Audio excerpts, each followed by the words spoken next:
Hi everyone. So, Lana and I just left Target. It happened again. So I just found out through this that actually the Joe thing, which is the thing that happened again. Was I wearing this outfit? I think that I had the scarf on last time. I'm a jinx. So apparently Ronald actually had an encounter with someone in a similar thing that he didn't realize was the Joe thing. I went in on Tuesday night. I had to just grab some lotion for my tattoo real quick. And some guy out of nowhere was like, "Hey, nice scarf." I was like, "Oh yeah, it's a Marvel scarf." And it's a nice scarf. It's Guardians of the Galaxy. So he found a way to start a conversation with me, and I almost made a mistake of engaging him, but I'm smart. And Smarter than you. Yeah, a lot smarter. Because he was like, "So you do this, that?" And I was like, "Yes." And no return question. Just answered his, and it's kind of like, you can kind of tell, like, yeah, I'm kind of just doing my thing. I'm trying to go. And he kept asking more questions. And at one point, he's like, "Yeah, I'm a small business owner." And I was like, "That's great." That's it. There were no other. I didn't ask him what the small business was or nothing. And he was just like, "All right, you have a good day." And I was like, "Damn straight." And I walked away thinking, was that guy trying to hit on me, or like, what was the point of that? Because random people don't just talk to you. Right, and so the part he left out was what he just told me is that the guy was like, "Oh, what gym do you go to? Do you work out?" Which is why he thought he was hitting on him. And then the crazy thing is, so today, like, it's very similar to the Joe thing. We were at the end of an aisle looking at something together, and the guy was like, "Hey, how you doing? How you guys doing today?" And, like, he said hi to both of us, and we were both like, "Hey, hi," and he kept going with his cart, and then we were both like, obviously we didn't know him. We didn't like say anything. He didn't stop, but then and then another guy, like 2 seconds later, maybe like 2 minutes later, comes up. We're in the same spot. He's like, "Hey," to him, "Do you go to UIC? You look familiar." And we were like, "No." I was like, "No, he doesn't. Maybe it's the beard." Because I went to UIC for grad school. So I was like, "Oh, maybe that's how." Yeah. And then we like struck up a conversation, like small talk about how trendy beards are and how maybe it's just the beard. Like, it looks. I want to say it's a black dude with a beard, but he was South Asian, so I didn't want to make a black joke to a stranger and make it weird. Anyway, we cut the conversation. Then we go to the bigger aisle, which is the aisle where Joe entered my life some weeks ago. And this guy is talking to this couple, and their baby is running off an aisle. So the mom's trying to get the baby. The guy is talking. The father, the husband, if you will, was talking to the guy that we had said hi to us all familiar. And he was saying, yeah, so, like, you know, it's this thing where, and, like, the thing I really love about this guy is just his style, his lifestyle. And that's the type of thing that Joe had said to me about the mentor that he had gotten from his Amazon Facebook mashup startup. And the guy had one thing in his cart. And that's a common theme. They're not really shopping. Just one thing. It was like this random thing, too. It was like some fabric item. Who gets one thing at Target? I've seen grown men who are like, I would only, like, fall on my list, who have gotten more than one thing at Target. It's crazy.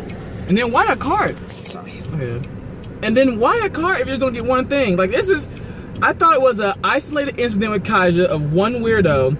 And then there's never only one weirdo. I know, but, like, this is a concerted effort.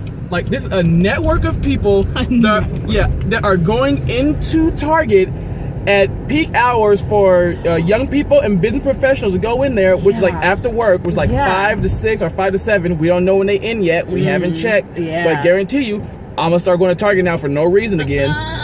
There's always a reason to go to Target, y'all. I just want to know, like, why are you doing this and who for? Like, just tell me the name of the business. I will sign up just to. Damn, see, that's how they get you. That you sign up just to find out, and then they got you for $50. You hope it's only 50. Yeah, I do. I would rather you donate to a worthy cause than spend your $50 that way, personally. Okay. But yeah, we there's more investigating to do. We want to know. The first thing I thought was, why is it young men of color, South Asian, Latino, Black? Why do they choose, like, because I got off work early today because it's Friday now, and so obviously I wasn't at Target at my normal time. I was there a little earlier, so I'm like, okay, so they go like 5 o'clock, 5:30 after class hours, because class is usually by 5. People gotta work at 5, especially on Fridays. It's crazy. It's a whole network of a scheme. But, like, what's the scheme? The thing is, that means, like, people always think I look young, which means people think you look young as well, because they obviously thought you went to UIC. So even if you're in grad school, people assume that you're no more than 27 in your grad school, which means they're looking for young people of color who... Sounds like a pretty susceptible market, you ask me. Yeah, but, like, also one of the most young millennials of color, especially Black millennials, are some of the most creative and entrepreneurial people in generations, you So know? that's a good target. Yeah, but if you're lying and you're BSing, we're going to know it and we're going to call you out on it and do better than you when we make our own thing. Yeah. So I feel like it's kind of a waste of time. Unless, especially if you're selling me on something that's not real.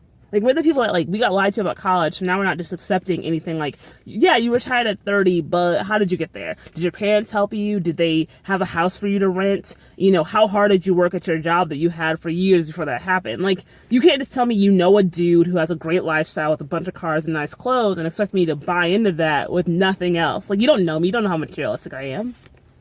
If you say he had his own island and you do too now, like, I might be like, okay, what you doing? And where is it? Is it off the coast of Maine? Is it in the Caribbean? Is it in the Pacific? How long is the plane ride there? Those type of questions will come up. But since Joe couldn't even tell me how the startup, like, how do you engage in the startup, like, I don't know anything. Also, I took his number, so I never texted him, so I have no Wait, can idea. I just Google his number?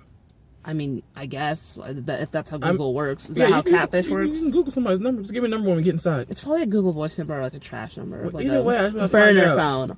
We should buy a Nokia burner. Those new ones look nice. Sorry, y'all. Anyway, that was just our update. Thanks for listening. It's real. It's real. They're out there. Startups are out there. So we're going to find out what this is, and we're going to let y'all know. All right. Y'all stay tuned. Have a boss ass weekend. Bye.